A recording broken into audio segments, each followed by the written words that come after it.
Welcome back to Reading Bear. Today, we will take a look at some new revenge stories. And if you enjoyed my content, please don't forget to subscribe to my channel and post some bear emojis in the comments. Let's go! The first one is titled, When Karen is the Manager, Scam Diverted. This is the story of how I got screwed over by a Big O Tires store and got my revenge. The manager had a very Karen-y haircut and vibe to her. But I still got what was rightfully mine out of her. Back around 8,000 miles ago I took my Ford Flex, which was in desperate need of some tread, to get new tires. I was a little low on money, so I took it to Big O Tires because I had a credit card for the franchise from buying tires there before. Everyone around will tell you that anytime you bring your car in they will inevitably find some work that needs to be done to try and get more money out of you. I wish I had known this sooner. I went in and the manager was the one to help price me tires and find the right ones for me. My Flex has 19-inch rims on it, so the tires that go on them are expensive, but I was paying on a card so I didn't care. I find the tires I wanted and opted for a good tire that would last me at least 60k plus miles. I ask her to put the tires on and do an alignment after they get them fitted. Then I go sit down in the waiting area and wait for the job to be complete. I'm sitting in the waiting area when a greasy mechanic comes out of the shop and starts looking around. Greasy mechanic, who's got the Ford Flex? Me, I do.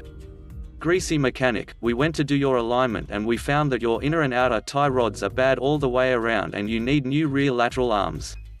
It'll cost about $1,300 to do here, but we can do it. You want us to get on that? Me, jaw dropped, no greasy mechanic, well we can't do an alignment on bad parts. Me, okay then just give me the keys I guess. As I'm signing the final paperwork the manager is stressing to me that the bad parts I'm driving on could destroy my new tires. My friend who was actually working there at the time pulled me aside and told me that they looked like they were wearing down but that they didn't need to be replaced yet. So I left the store. Fast forward about 8,000 miles later, it's now April. The inside of my tires on the rear had been worn down completely smooth. The front tires only had about half the tread life remaining. And I'm still making payments on the tires. When I'm driving down the road there is a steady noise coming from the tires from being so unevenly worn down. It was around this time I had finally gotten money together to fix my bad parts. So I go to my mechanic, who is honest and had never tried to pull the wool over my eyes and will give me a decent price. I tell him what the mechanic and manager at Big O Tires told me was wrong with it and tell him to get it fixed and hand him the keys. About 3 hours later he calls me back, my mechanic, hey, I'm looking at your car and the only thing that was wrong with it was you had a stuck right rear brake caliper. Me, so everything else was fine? My mechanic, yeah, everything to do with your suspension was in perfect shape. No play in the tie rods, it looks like you just need an alignment pretty badly. Me, okay thank you, will you put a new caliper on there for me? My mechanic, yeah, I'm on it. If I was you I'd take it down to the dealership, they do all my alignment and they aren't gonna pull any bullcrap on you like that. Me, okay thanks. After hearing that my parts were fine and my tires could have been saved by a simple alignment I was livid. So I called up Big O and the conversation was pretty short. I'm not going to post the conversation, but to sum it up, she told me that she wasn't trying to say my mechanic was lying, but that he doesn't have a laser rack or the proper equipment to know if those parts are bad. She then goes on to explain in great detail why my parts were bad and try and make me feel stupid. She wanted me to have him replace all those parts and bring it in for an alignment. I told her I'd see what Tony Brown had to say about it. When I pulled up to the dealership I walked in and told them what happened and what was supposedly bad with my car, and they did my alignment with no fuss. And cheaper. So the next day after I got home from work, I pulled in the driveway of my house and looked at my passenger seat where my ticket was for the alignment I had gotten done. Something just took me over and I put my car into reverse, pulled out of my driveway and started heading to the Big O. I called my mum on the way because she knew what I was going through and how stressful it was for me, and told her I was about to go make a show in front of their customers and see where I can make things go from there. She was excited and wanted to listen in, so I left her on the phone with my Bluetooth headphones around my neck where she could hear everything. As I walked into the store I was feeling nervous but just shoved it all to the side when I seen how many customers there was. At least 7 people in the store looking at tires or waiting for their cars to get done. I walked up to the front desk and waited patiently for the manager to get done talking with another customer. Front desk employee, "Hi, can I help you?" Me, ignores her and looks at the manager as she's finishing up. "Hi, are you the manager?" Manager, "Yes, I am." Me, "Hi, I believe I spoke with you on the phone a day or two ago. I wanted to speak to you in regards to the work done to my vehicle." Manager, "Okay, what's your name?" I tell her my name and her employee starts to pull up my file. As she's looking me up, I start telling my story. And I tell it loud enough for all the customers in the store to hear. Me, "Well, when I came in here I was refused an alignment because of bad parts." Manager, "We can't do an alignment on bad parts." Me, "Let me finish, okay? I was told I needed to pay $1,300 before they would do my alignment because of bad parts. And $1,300 is a lot of money. So I just took my car home so I could start saving up money for the repairs I thought I needed. Eventually, when I was feeling like I could afford it, I took it to my mechanic, who told me my parts were fine. You told me he didn't have to write equipment, so I took it to the dealership. Who has the same rack as you? They did my alignment and told me my parts were fine. Shows her my alignment paperwork. The sheet shows the before and after of an alignment, and my rear left tire was cambered out -2.3 degrees. She was trying to tell me before my tires were worn so bad on the inside because the parts were bad. But it was really just an alignment issue. Manager, "Let me go talk to my mechanic." She walks into the shop for about 10 minutes and I see them walk through the bay doors to go out and look at my tires. She comes back inside and tells me how sorry she is and comes up with the excuse that there was 2 Ford Flexes in the shop that day and the mechanic that was there that day got the tickets mixed up and my Flex never even went on the rack. She then goes on to say she will replace 2 of my tires for free and refund me the $40 rack fee I was charged that day. I came back the next day for my 2 free tires and rack fee. Feeling like I've won, but still upset because the other 2 tires I was sporting only had about 50% tread left on them when they were supposed to last me way longer. I decided to write a review on Google for all to see. It was basically 3 paragraphs on everything you've just read. 1 week later I receive a phone call from Big O, but I was busy so I let it go to voicemail. The voicemail was basically the manager saying that she was confused why I would leave such a review and asked me to call back and see what we can do to fix it. After I was free I called her back. Me, "Hey, I missed a call." Manager, "Yes, I just seen your Google review this morning and my jaw dropped. I thought that everything was okay after we gave you 2 free tires and refunded your rack fee, and now you've left this review saying you'll never be back except for your free rotations while they last? What can we do for you to just take the review down?" Me, "I was upset because while I got 2 of my tires fixed I'll have to end up replacing those other tires well before my new ones when they should have all been the same tread to begin with." Manager, "So if I give you 2 more free tires will you remove the review? We just don't want to have to deal with corporate, and if anyone reads that it will lose us customers." Me, "Yeah, sure, I'll remove it as soon as the tires are on my rims." Manager, "I'll have them here tomorrow then." So I stop in and get 2 more free tires fitted on my vehicle. I couldn't stop smiling the whole time I was signing the paperwork. The second manager even told me that because I had to come back in so much that she was giving me a free oil change next time I came into the store. I edited my review to say that I had a bad experience, but the managers did what they could to make things right and changed it from 1 star to 3 stars. They asked me if I would still shop for my tires with them and I told them I would, but you couldn't pay me to go buy tires there again. I took my win and my free oil change and walked right out of there. The next one is titled, "Give My Hours Away to a New Hire? I'll leave you with a store to close yourself, misfiled paperwork and get you fired." This happened a couple months ago at an old employer. I worked at a supermarket in my state throughout high school and while in college in the United States, making $9 to start and only $10.50 at the end.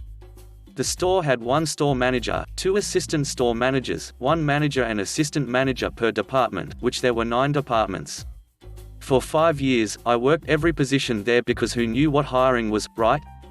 Understaffing was a regular here, so if a department needed closing and I worked, I had to close it.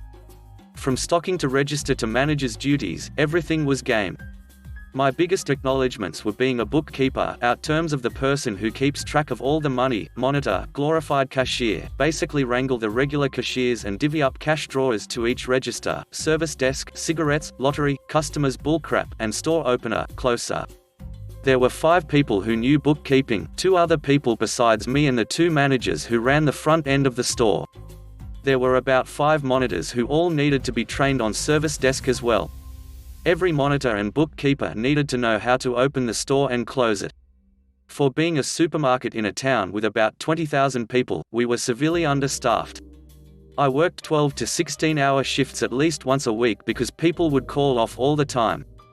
Keep all this in mind for later on. Backstory: I started working here at 16 in high school, originally as a stock person. 25-hour work weeks, eventually moved up to 35+ hour work weeks. Moved up to register, then monitor, then service desk, and finally bookkeeping when I turned 18, now 21. The hours were always good, never had a week drop below 35 hours at least. But it all changed because of some dickhead. At the start of COVID-19, I was working while in college, so all these guidelines had to be followed.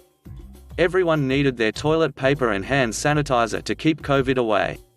No biggie. On top of the guidelines, we also had been hiring a copious amount of people. This store had a history of training new hires with other people who have been working for maybe a month or so. So as you could guess, training was a disaster. But since COVID-19 had the store busy all the time, we needed more people. I wanted to train people the right way because I got sick of doing other people's jobs. In March, we had gotten 4 new hires to train for my position. Now these new hires needed training on the service desk. Easy, let them run it while I watched and helped out the best I could. Easiest way to get people to learn. Most of them needed trained on here because there were 3 of us total, at the time, who could run it. After training everyone, 1 per shift at a time over 4 weeks, there were 7 people now ready to duck up the world. But everyone who knew how to run the service desk needed training on monitor too. Guess who had to train everyone for another position? After another 4 weeks of bullcrap, everyone got trained. Around this time was the end of May. This is where the juice begins. The juice: starting in June, we had been starting to lay off the hours since COVID-19 started to slow down. Hours started to get cut from all the register people, from about 20 to 30 hours a week to 10 hours max. We got overstaffed and people started quitting left and right. Not a big deal because those positions were easy to fill. But that's when my hours started getting cut. At the time, the 1 new hire who started in March, who we'll call Helen, had been getting really good hours. I'm talking about my hours. We had the same problem: college money, car money, the works and all. But then I got scheduled for 16 hours one week and they got scheduled for over 35 hours. Not once since I was 18 did I get less than 35 hours. So I decided to confront the assistant manager who was in charge of scheduling. We'll call him Frank. Me: "Hey Frank, I noticed my hours got cut. What's happening?" Frank: "I know, everyone's hours are getting cut. I have to make room for everyone, you know." Me: "I couldn't help but notice that Helen is getting quite the hours, so you made room for her and no one else?" Frank: "I was unaware of that, I'll get you some more hours next week." The reset of the week was kinda boring since I was a workaholic. No one called me to cover shifts or anything. The following week, I asked around to see who covered any shifts last week and it turns out that all the new hires got called first. That kind of upset me, but hey, can't do anything about it now. Later that day, I check my schedule and what do you know? The same 16-hour week. I was livid at this point. I should have been honored for my seniority there, not getting ducked over in hours. I went back to Frank and confronted him. Me: "Hey, what the hell is this? I thought you'd be finding me hours this week, I can't live off of this." Frank: "Well, it turns out that I couldn't find you hours. I tried calling." Me: "Bullshit, you tried calling me, not a single person called me. Instead, all the new hires got called. What the hell, man?" Frank: "There's nothing I can do, you might have to just find another job." This upset me beyond belief. I was ready to pop. But this is when my bright idea came into play. For a couple days, I searched around for other supermarkets in my area offering jobs. After about a day of searching, I found a job paying double what I made now for the same qualifications. I gave them a ring and got an interview for the following week. The following day, I went into work, for what I didn't know was my last shift, and told Frank what was happening. Me: "Hey Frank, I just wanted to let you know I took your advice." Frank: "Advice? Do you mean finding another job?" Me: "You're ducking right, I hope you have fun." I will never forget the look on his face. Completely baffled. He didn't expect me to actually find another job so quickly. This is where my revenge began. Revenge: after I walked out of Dickhead Frank's office, I went around doing my usual work. During every shift, a metric ton of paperwork needed to be processed in the computer in order to close the store correctly and set up bookkeeping for the next day. Fun fact, that day in particular was Snap Day. For those who don't know what that is, it's the day that government-funded food stamps arrive on everyone's EBT card, monthly. That day I decided to say duck paperwork and just don't do crap. I was quitting that day because my anger got the better of me. The store closes at about 12 AM, and I walked out of that crap hole as free as can be. The next day, I woke up to find some really obnoxious and angry texts from coworkers. I completely disregarded them, unknowingly that they said I worked that morning. I went down to the supermarket to grab some things for my house, and as soon as I walked in the door, every ex-coworker of mine looked at me as if I had just passed on the floor. One of them pulled me aside: "Let's call them George, and this happened." "George, what the hell bro? I had to cover your shift this morning and you have the balls to walk in here after that?" Me: "I don't work here anymore, duck off." I continued to get my groceries and talked to one of my closer ex-coworkers there about what happened. As it turned out, the Frank had no idea that the previous day was my last and that the entire front end of the store had gotten brutally ducked over. Since the store closed at 12 AM and no paperwork was filed, our corporate called the assistant manager, also in charge of making sure all departments are closed correctly, and asked where all the paperwork was.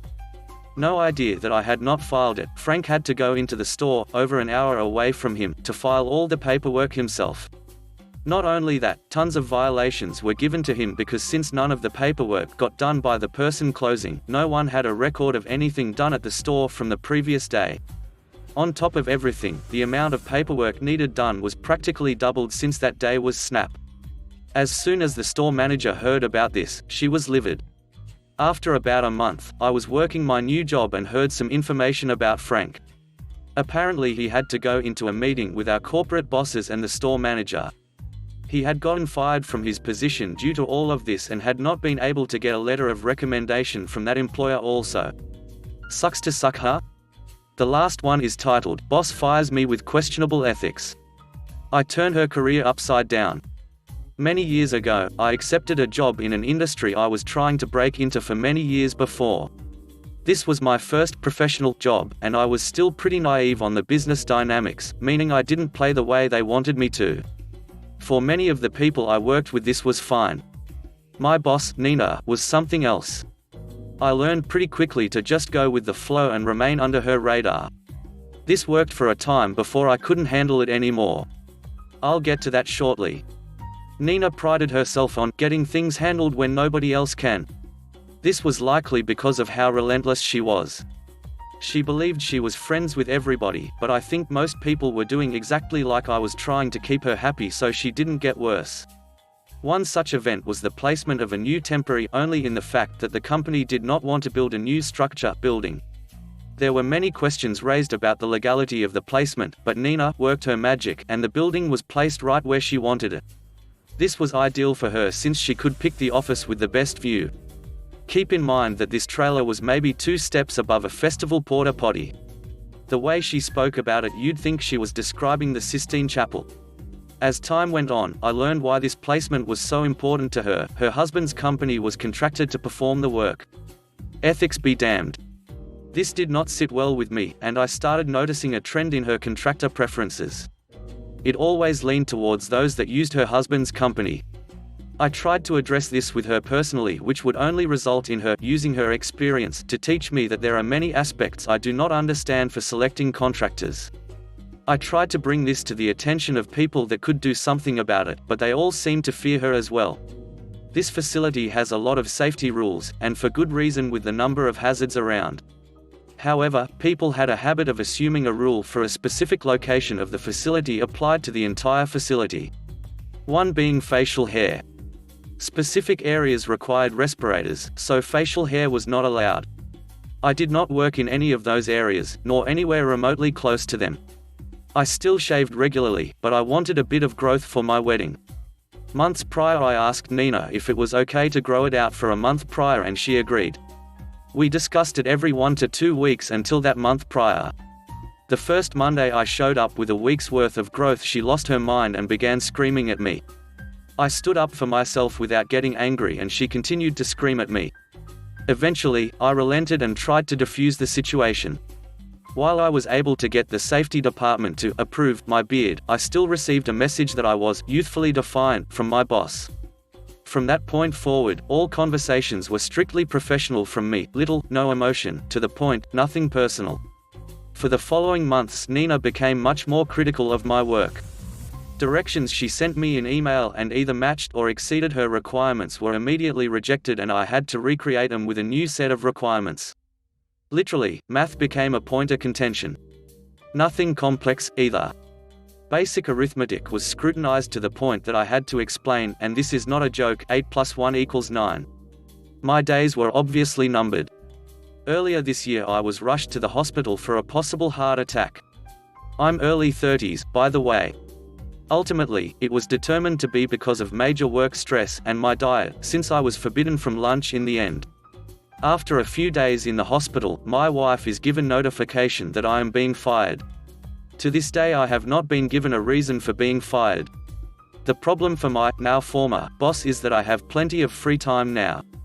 The first part started when coworkers began reaching out to see how my health was and I'd subtly mention being fired. If they asked, I'd give as much detail without seeming malicious. This information started spreading quickly and people began to put their walls around Nina. Evidently, I had built a decent relationship with my peers. My next step was to call the corporate ethics hotline and leave an anonymous message about her blatant conflicts of interest with applicable project names and rough dates, making sure to mention her husband and his company by name. The first sign that this call was effective came 2 weeks later when I learned that her Sistine Chapel had been condemned for being placed on a fault line and had to be vacated immediately. She was forced into a basement office with 2 other people. The good news for her is that she doesn't have to spend much time in that new office, though. She is spending more than 50% of her time in a remote location in Alaska that requires, at minimum, 2 days of travel one way. Additionally, she has been denied a replacement for me. This means she must perform all duties I did on top of her normal tasks. Not a great deal when you're salaried. In the end, she has alienated herself and is receiving no support. She travels mostly on her own time and spends more time in an airport working than in her office. Meanwhile, I have accepted a great job that has significantly reduced my blood pressure. The last 5 years before retirement are going to be rough. I didn't do much, but isn't the best revenge to live your best life? Thanks for listening.